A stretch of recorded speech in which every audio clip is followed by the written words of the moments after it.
Boa noite a todos, né? Que a paz de Deus e de Jesus permaneça com todos nós. O estudo na casa espírita é sempre importante, né? Evidentemente, como eu sempre digo, nós aqui hoje estamos aprendendo alguma coisa, com certeza. Mas quando a gente se reúne para estudo, onde é permitido a pergunta, o debate, né? O questionamento, fica muito mais fácil de aprender. E a casa espírita, Kardec mesmo disse, aliás, doutrina espírita é ciência. E ciência só se aprende através dos estudos, certo? Mas vamos lá, o que a gente vê aqui hoje. Está aí dentro de nós, em função do nosso aprendizado, né, está dentro do nosso conhecimento, né, haver a questão do castigo e o perdão. Nós viemos muito tempo aprendendo que Deus castiga, que Deus perdoa. Então a gente fazia uma visão de Deus, tinha uma visão de Deus muito mesquinha, muito pequena, quando ele castiga os seus filhos, principalmente, ou perdoa, mas quando castiga os seus filhos, principalmente. Porque se ele tem a presciência, Deus tem a presciência, ele sabe o que vai nos acontecer, então ele estava criando filhos destinados a errar, a serem castigados. E olha que o castigo não era pequeno. O castigo que nos mostravam era o inferno, as labaredas do inferno.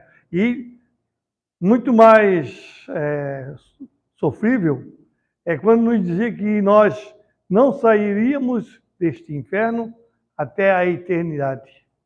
Ficaríamos sempre no inferno. E como no perdão, ou ao contrário do inferno, eles nos apresentavam um céu. Um céu que não deixava de ser um inferno. Não deixava de ser um inferno. Qualquer um de nós fica uma semana sem fazer nada em casa. Vai estar pedindo no final da semana que quer fazer alguma coisa. Então, nos apresentavam um céu de ociosidade. Simplesmente nós iríamos louvar a Deus e ficaria louvando para a eternidade. Quem nós conseguiria? Quem nós conseguiria ficar nesse céu? Muitos de nós preferíamos, com certeza, ir para o inferno. E tem mais aquele caso também. Qual mãe estaria no céu, sabendo que seu filho estava no inferno, em sofrimento eterno? Tudo isso, culpa de Deus. É o que nos diziam para nós. Deus nos perdoava e Deus nos castigava. Veio a doutrina espírita, e a mensagem que eu trago hoje é de André Luiz, nos dizer, nem castigo, nem perdão. Mas espera aí, Regis. O próprio Jesus nos ensinou, na oração dominical, Pai Nosso, lá tem um texto em Pai, perdoai as minhas dívidas, assim como eu perdoo os meus devedores. Não é isso? Então, mas se Deus não perdoa, por que Jesus então disse?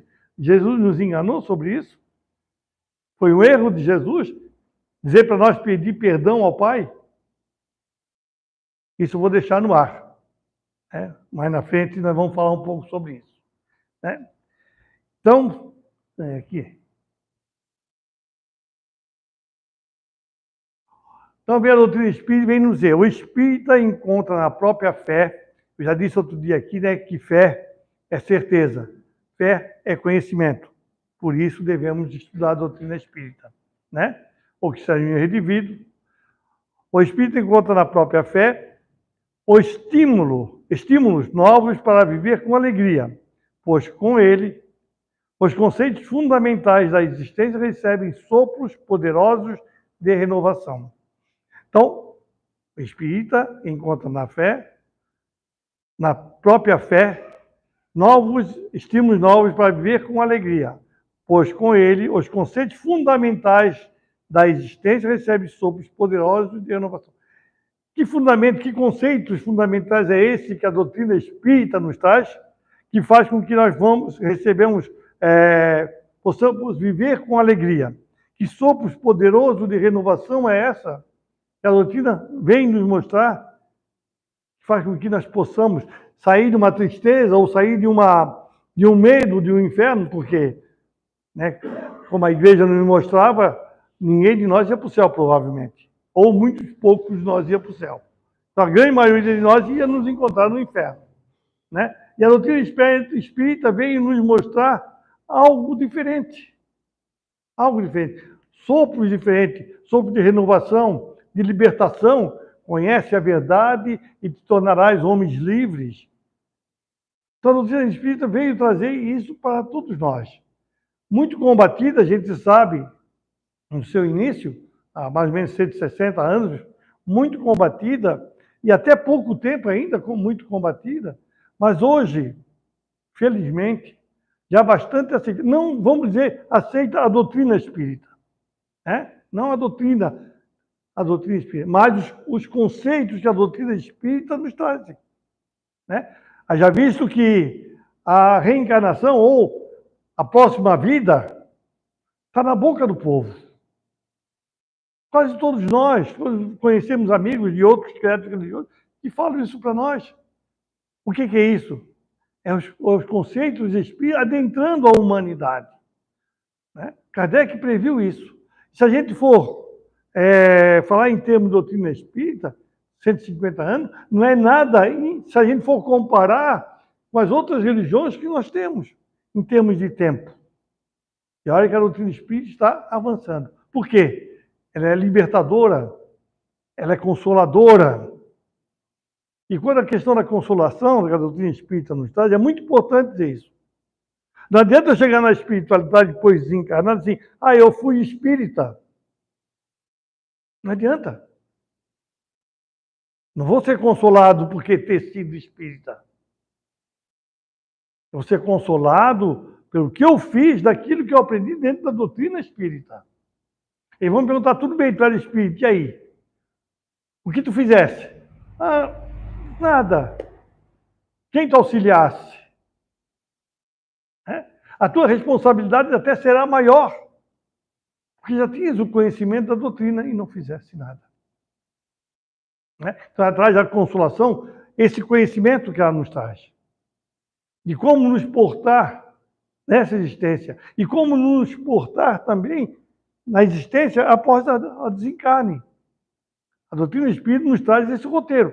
Evidentemente, aprende quem quer e vai usar esse roteiro quem aprendeu. Todos nós seremos consolados na espiritualidade. O pai jamais deixa um filho ao léu. Ele sempre está junto de nós. Mas, como diz no início, não castiga e não perdoa. Então vamos ver assim o que nos diz André Luiz nesse sentido. A Terra não é prisão de sofrimento eterno, é escola abençoada das almas. O que a doutrina espírita nos diz que é a Terra? Ela pode ser escola, né? Prisão, hospital. Ela é aquilo que nós necessitamos. É uma prisão. Pode ser uma prisão para aquele que é rebelde, aquele que não segue as leis, não faz nada por ninguém, então se acha preso aqui, fica sempre tranquilo. Tá? É uma escola para aqueles que querem aprender, né? Que faz com que possamos caminhar. É um hospital para as pessoas doentes, para o espírito doente. E olha que todos nós somos espíritos doentes. Precisamos do hospital? Nem todos. Precisamos muito mais, talvez, de escola. Mas às vezes eu vou para a prisão, por quê? O arrependimento faz com que eu comece a me renovar, né? Vou para o hospital e vou para a escola. Então a Terra não é prisão, é a escola abençoada de almas. A escola que todos nós, as nossas almas, nossos espíritos, estão aqui para aprender. Por que a reencarnação? A reencarnação é para que a gente venha para a Terra e se divirta? Não. Tudo o que vem do Pai tem um objetivo. E, logicamente, que esse objetivo é um objetivo salutar, um objetivo bom. A reencarnação é para que nós possamos crescer. Vejam, há 1000 anos atrás, quem reencarnava aqui na Terra éramos nós. E a história nos conta o nosso conhecimento, vamos assim dizer, intelectual, lá, há 1000 anos atrás.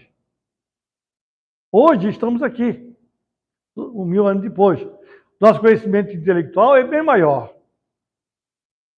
Se existisse uma vida, cada nascimento, esse conhecimento teria que ser transferido. Como?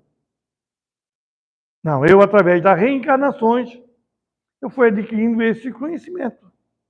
E cheguei a esse conhecimento. Então, a reencarnação é feita, ela acontece para que todos nós possamos progredir. Por quê? O Pai nos deu essa missão ao nos criar.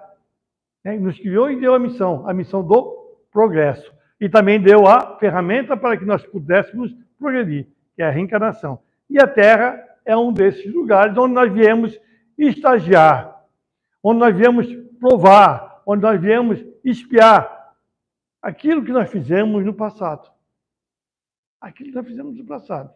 Tá? Então a Terra serve dessa escola divina que está sempre a nos ajudar.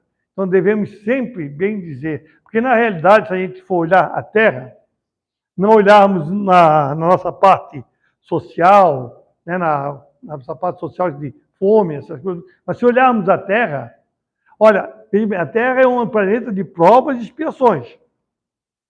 Né? E é essa beleza que nós temos. É essa beleza que nós temos, esse paraíso. Agora vamos botar a imaginar. Se a Terra, provas e expiações, é isso? É essa beleza? Imagine o estado dos planetas mais avançados. Nós talvez não conseguimos conceber essa beleza que é esses planetas. E é isso que faz com que nós busquemos avançar para a felicidade. Então a Terra não é prisão, é sofrimento eterno. Quem acha assim, né, tem que mudar de conceito. É a escola abençoada das almas, onde nós reunimos em família, em sociedade, em cidade, estado, em país, para que possamos ajudar o outro nesse progresso espiritual. Tem mais tempo, né? Hoje tem meia-noite, né? Para perder tempo, fizesse propaganda. A felicidade não é uma miragem do porvir, é a realidade de hoje. Ah, eu queria ser feliz. Ah, eu não sou feliz.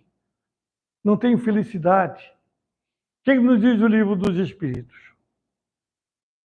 Que quando o homem cumprir as leis divinas na sua totalidade, o homem será feliz. Então, nós estamos caminhando para essa felicidade. Mas também nos diz que nós vamos chegar, todos nós, à perfeição relativa. O que quer dizer essa perfeição relativa? Que existe algo mais do que aquilo que eu cheguei até agora, até aqui. Só estou na perfeição relativa, mas não acabou o meu desenvolvimento. Meu desenvolvimento é eterno.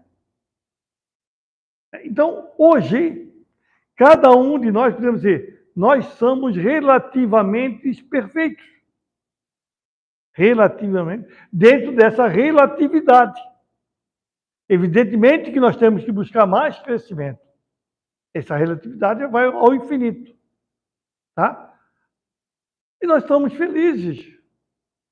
Por quê? Temos a oportunidade do trabalho, temos a oportunidade do aprendizado, estou falando aqui na Terra. Né? Temos a possibilidade de viver bem, tá? Buscar essa felicidade. Então ela não precisa ser, eu vou ter que fazer isso aqui para ser feliz, eu tenho que fazer isso para ser feliz. Não, eu sou feliz. Imaginemos nós, estamos aqui hoje, ou estamos encarnados, para cada um de nós tem mais de 5 ou 6 espíritos esperando pela reencarnação. E nós estamos aqui. E isso é motivo de felicidade, porque estamos aqui buscando a nossa redenção. Estamos trabalhando para a nossa redenção. Estamos trabalhando para melhorarmos. Evidentemente, mas o resto acha que nós temos que ser felizes. Não, nós vamos ter os nossos problemas. Nós estamos num planeta de prova e expiação. Temos os nossos problemas. E esses problemas são para que nós busquemos as soluções. E isso quer dizer o quê? Essa busca das soluções? Aprendizado, conhecimento, fortalecimento de nós enquanto espíritos. Né? Tudo aquilo que nós fizermos e nos dermos mal é um aprendizado. Nós sabemos que se fizermos novamente a mesma coisa, vamos nos dar mal novamente. Não é aprendizado? É. Já cumprimos a lei divina na sua totalidade? Não, ainda não. Mas nós estamos a caminho. Vamos voltar? Vamos olhar nós novamente há 1000 anos atrás. A história está aí. Vamos olhar nós o que éramos. O que era família. Né? O que era família, o que era sociedade naquela época. A nossa sociedade hoje é perfeita? Não.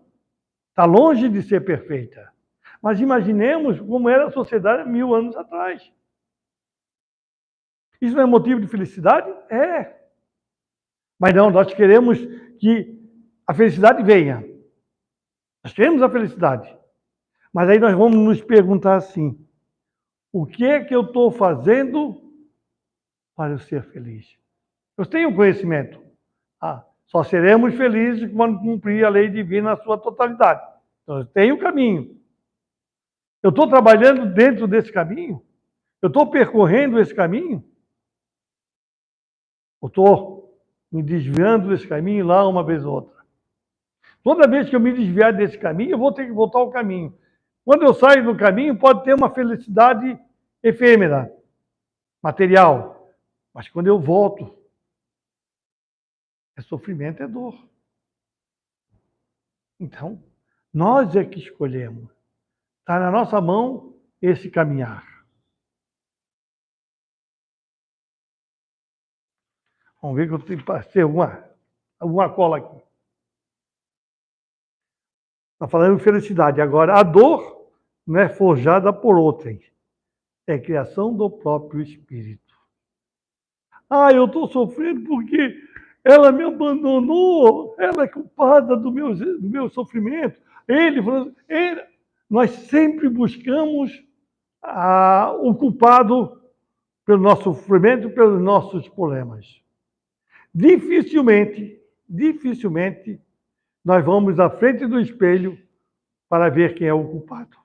Ou dificilmente, quando eu aponto o dedo para um, eu me lembro que tem 3 dedos apontados para mim.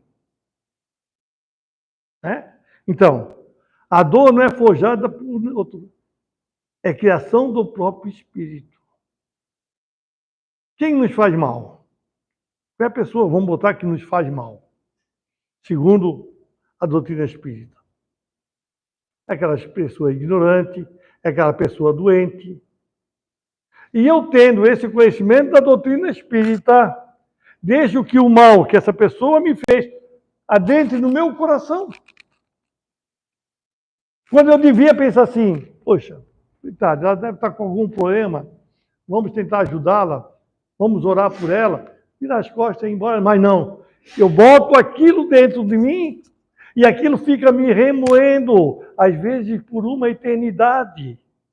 Quem trabalha com grupo mediúnico sabe disso. Às vezes tem espírito há centenas e centenas de anos preso àquela vingança, àquela pessoa que a pessoa já está longe, mas ele fica preso por centenas de anos ali. Por quê? Deixou que o mal adentrasse a ele.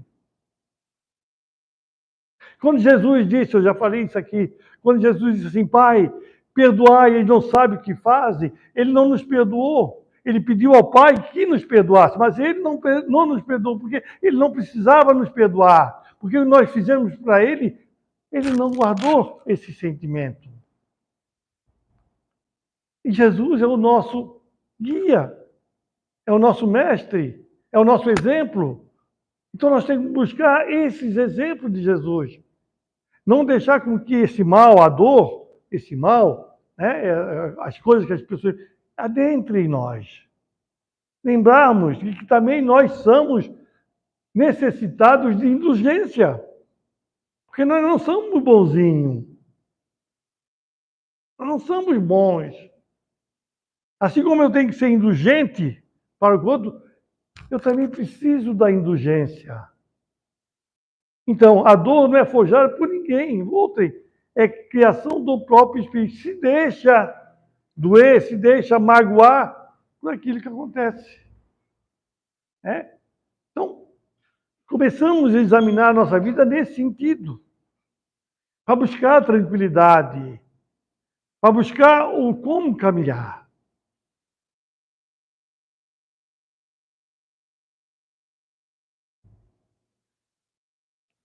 A virtude não é um contentamento futuro, é júbilo que já existe. O que é virtude? A gente fala muito da virtude, mas a gente às vezes não sabe nem o que é virtude. A gente acha que é uma coisa boa, evidentemente, mas não sabe o que é. Virtude é qualidade e hábitos capazes de levar alguém para a excelência, ou seja, o que há de melhor na condição humana. Então, virtude é qualidade e hábito. A mocinha aqui do Evangelho de Vida, ela falou sobre virtude. Né? Nós temos a semente da virtude dentro de nós, é verdade. Né? A virtude nós temos a semente. Então, qualidade ou hábito capaz de levar alguém à excelência, ou seja, ao que há de melhor na condição humana. Uma palavrinha aqui que é muito importante nessa definição de virtude. Muito importante. Hábito. Hábito. O que é o hábito? É aquilo que eu faço rotineiramente. E aquilo vai tornar-se um hábito na minha existência.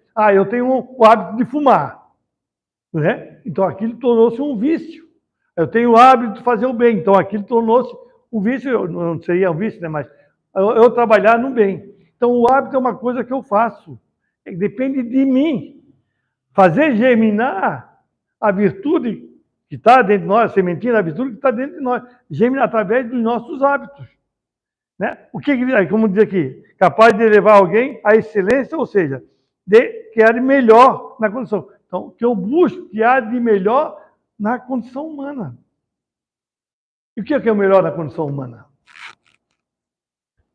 Nós não podemos separar a condição humana da condição dos espíritos. Por quê? É a mesma coisa. Quem dirige esse corpo, essa humanidade, somos nós. Então, o que há de melhor em termos espirituais, em termos da lei divina. Aí diz assim, a virtude não é contentamento futuro. Uma coisa que eu vou buscar no futuro. É júbilo que já existe. Mas eu não sou virtuoso. Mas eu estou buscando ser virtuoso. Eu estou buscando hábitos, trabalhar no hábitos, né? Buscando qualidades para que eu seja virtuoso. Claro, ninguém vai conseguir isso do dia para a noite. Não existe milagres. Nós vamos conseguir isso, né? Paulatinamente. Paulatinamente. Mas é uma condição inerente a cada um de nós. Nós precisamos buscar essas qualidades e transformar isso em hábito para melhorar. Então, já existe esse júbilo, já existe, porque nós já temos essa capacidade, principalmente nós, espíritos, pelo conhecimento que a doutrina espírita nos dá. Porque nós não podemos vir aos estudos da Casa Espírita, às palestras da Casa Espírita, estar palestras espírita, e essas palestras entrar aqui e sair por aqui. Nós temos que escutar, meditar, reflexionar sobre aquilo e que seja levado pelo nosso dia a dia. Quando a gente vai fazer alguma coisa, pensar, poxa, mas o que eu aprendi? É assim que devo agir? É assim que Jesus agiria? Porque a doutrina espírita só nos ensina aquilo que Jesus nos ensinou. Jesus, volto a repetir novamente, é o nosso mestre. Então, nós temos essa capacidade. Nós temos essa capacidade. Então nós temos que apanhar essa capacidade e botar ela para trabalhar. Não para o outro, não. Para mim mesmo. Na busca da minha renovação. É para isso, volto a repetir, então, é para isso que servem as reencarnações.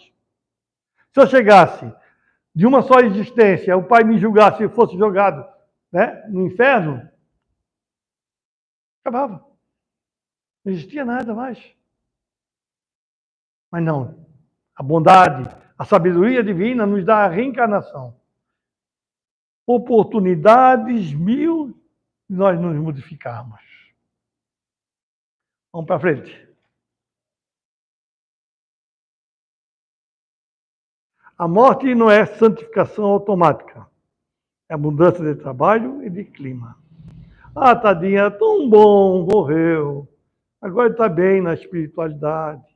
Era um santo. Em vez de era um carrasco aqui na terra, mas aí depois de morto, era um santo. A gente pede até para ele nos ajudando no nosso dia a dia. A morte não é santificação automática, não, meu irmão. Nós vamos desencarnar, isso sem sombra de dúvida.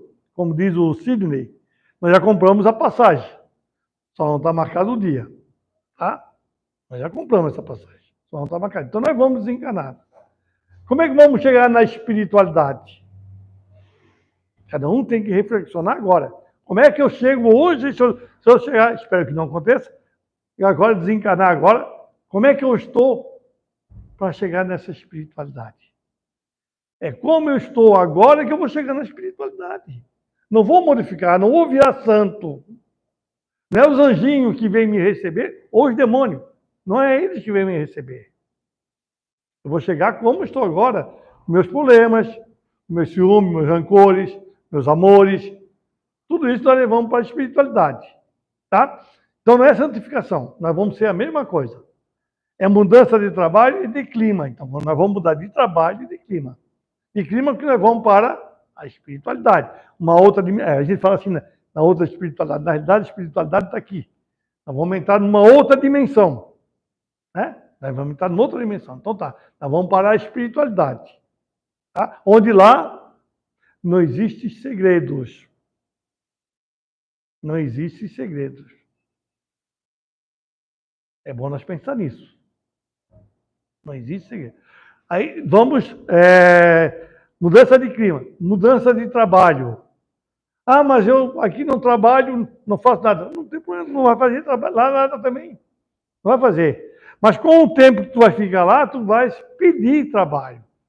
Tu vais querer trabalho. Né? Outros trabalhos, porque aqui nós temos o trabalho material, pesado, né? Às vezes cansativo.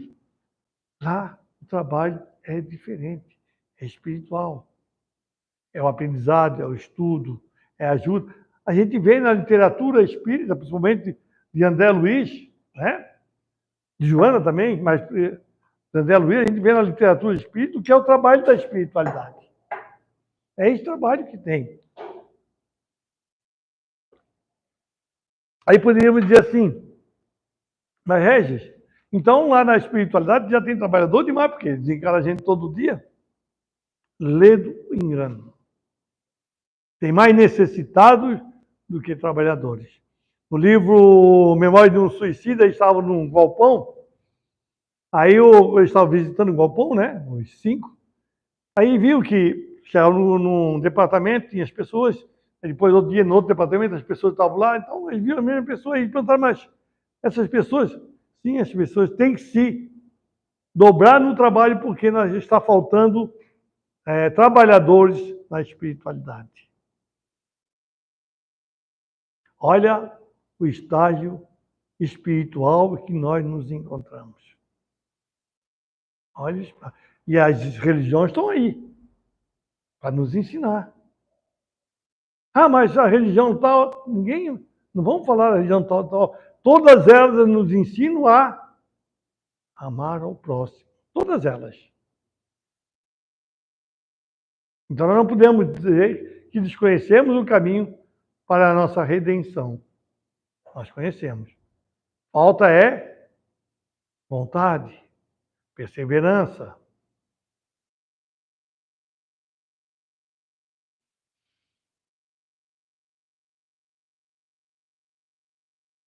Tudo bem até aqui, pessoal? O futuro não é surpresa atordoante, é consequência dos atos presentes. Lei divina, a lei de causa e efeitos. Ensinamento de Jesus, a cada um segundo as suas obras. Então, o futuro não é surpresa atordoante. Eu estou plantando hoje o futuro de amanhã. Estou colhendo hoje o que eu plantei ontem. Para nós, termos espiritual, não é surpresa nenhuma. É consequência dos atos presentes. Nós estamos plantando. E a coisa hoje está tão rápida que antigamente demorava uma reencarnação para que viesse o efeito, né? É efeito. Hoje é bem rápido. Quantos dos nossos problemas atuais não é fruto de decisões que nós tomamos ali atrás, há pouco tempo? E isso não pode dizer que caiu no esquecimento, porque nós estamos lembrando. É porque muitas vezes diz assim, mas como é que o espírito vai se renovar, se regenerar, se ele não se lembra do que fez no passado? Ótimo que não se lembra, né? É a bênção de Deus isso. Mas aquele mal que nós acabamos de fazer ali atrás, 10, 20 anos atrás, vamos botar aí, nós nos lembramos. Por que não vamos reformar ele? Não é verdade? Então, são desculpas que nós damos para fugir das nossas responsabilidades. Então, o futuro não é surpresa atordoante, é a consequência dos atos presentes. Alguém quer ser infeliz no futuro? Aquela história, aquele adágio popular, né? Quem planta vento, colhe tempestade. Né? Nada mais certo do que isso. Né? E aí tem a questão, né? Aqui, do amar ao próximo como a si mesmo.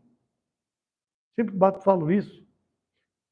Eu sei que tudo que eu fazer para o próximo vem de volta para mim. Então, se eu me amo, eu não faço para o próximo. É uma lógica. Então, vamos pensar nesse sentido. Eu estou forjando hoje o meu futuro. E eu quero felicidade no futuro. Vamos plantar felicidade. Está na nossa mão, né, meu pessoal?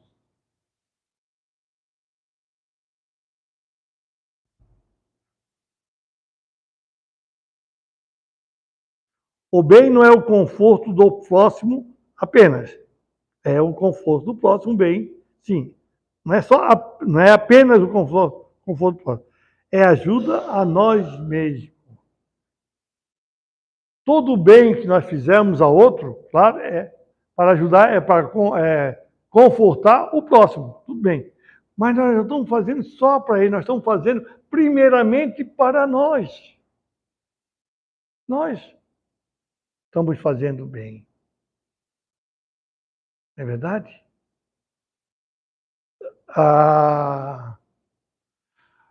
Fora da caridade, não há salvação. Então, se eu estou fazendo a caridade, eu estou salvando o outro?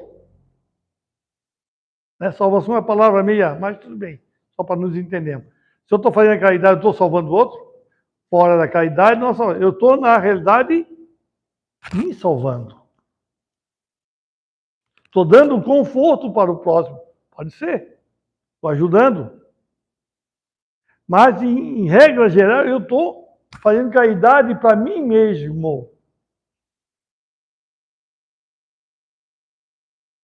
Então, não tem razão nenhuma para que eu não trabalhe, me esforce em ajudar o próximo. Não estou falando aqui as grandes coisas, não, pessoal. A visita a uma pessoa doente, um bom dia, boa tarde. A pessoa precisa ouvir, às vezes, isso. Uma vez fizeram uma pesquisa em São Paulo com os garis e perguntaram para eles o que eles mais sentiam enquanto estavam trabalhando ali, os garis. Aí diz, a coisa que nós mais sentimos é que a população acha que nós não existimos. Não é verdade? Então vocês veem. Nós temos 1000 maneiras de fazer a caridade, 1000 maneiras. Não estamos falando aqui maneiras monetárias, não. Temos maneiras 1000 para fazer essa caridade. A gente falou do passe. Não, o passe. É trabalho mediúnico. Ah, mas eu não sei, não posso entrar no trabalho mediúnico. Claro, ninguém vai entrar no trabalho mediúnico assim, vou lá em casa, vou entrar no trabalho mediúnico. Vai ter um estudo. Esse estudo já ajuda ele mesmo.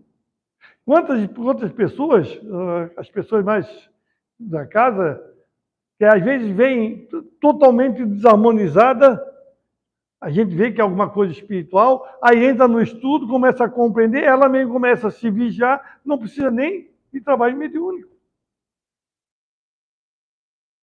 Mas parece que a gente, quando se fala em estudo na casa espírita, faz só assim, todo mundo, a grande maioria foge. Às vezes, isso aí pode dizer, começa um estudo com 20, 30 pessoas, quando termina com 6, 7. O que é isso? Falta de perseverança. O que é isso? Naquele momento nós estamos nos evangelizando. Mas não. Vem 2, 3 vezes e depois não vem mais. O estudo está aberto. Né? O estudo está aberto. Tem uma lei nossa, ainda hoje, semana eu falei sobre isso. A lei nossa é a seguinte, passa a água aqui na frente. Né? A Semasa bota a água aqui na frente. Mas o centro tem um poço e não precisa dessa água da Semasa. Mas o centro vai pagar a água da Semasa por quê? A água está à disposição. Não usou porque não quis usar. Mesmo caso acontece com os estudos. O estudo está à disposição. Nós seremos cobrados por não ter aproveitado desses estudos para nos melhorar.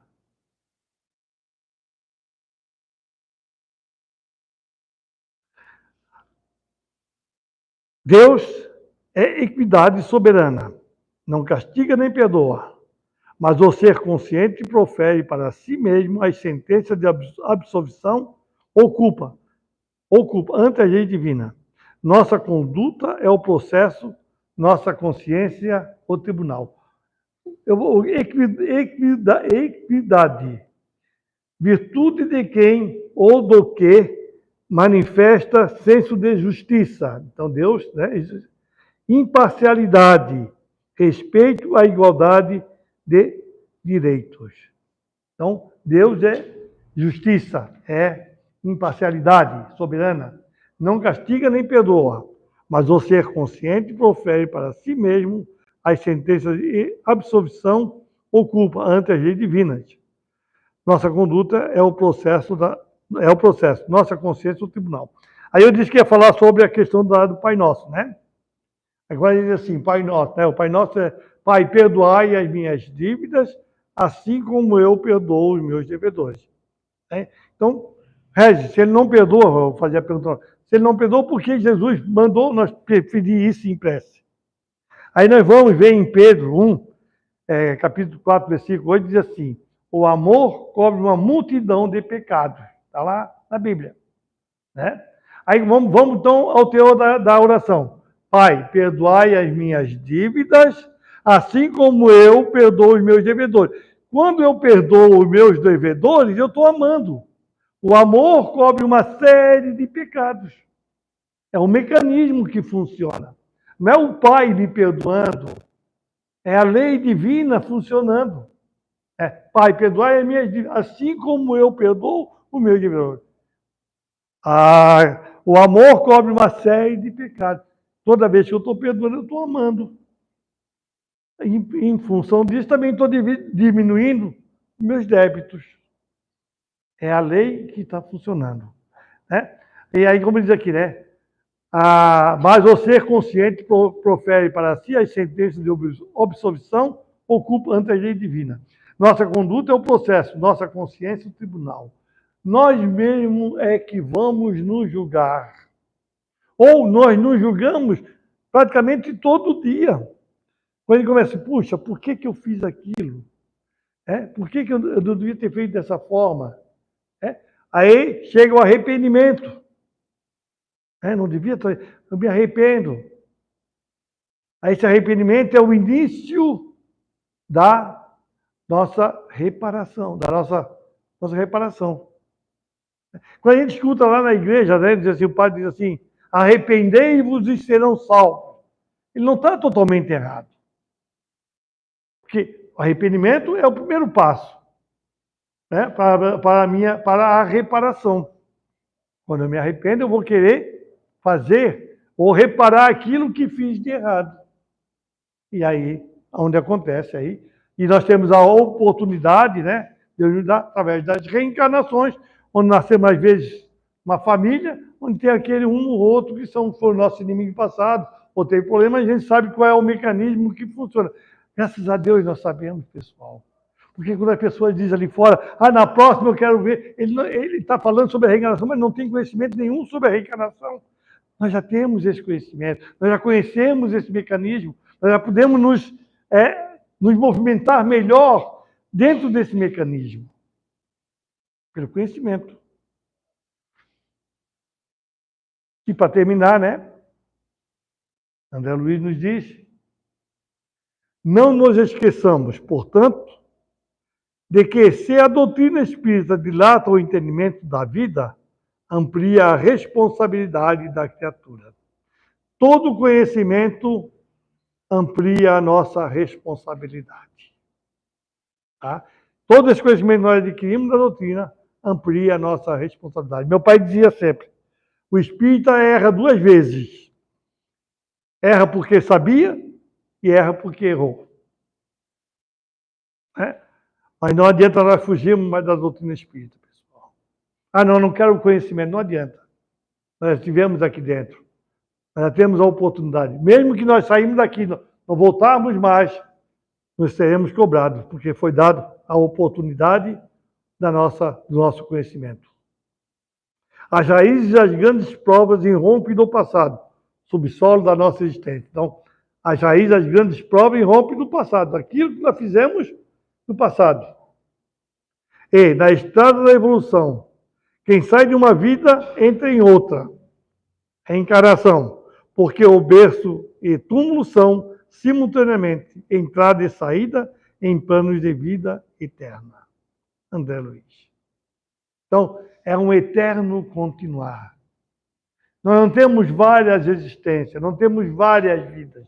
Nós temos uma vida só. A vida do Espírito. E as várias reencarnações são etapas que esse Espírito vai passando para a sua evolução, para chegar à perfeição relativa, que é o desejo, que é vamos até falar isso, que é o determinismo que Deus nos expõe. Mas chegaremos a essa perfeição relativa. Veja bem, quando relativa, né, porque sempre vai existir reticência, que ela continua. Porque não existe acabou a minha evolução. Não existe. É eterna. Nós não compreendemos, mas é eterna. Que Deus possa nos iluminar sempre e esteja sempre junto de nós. Obrigado.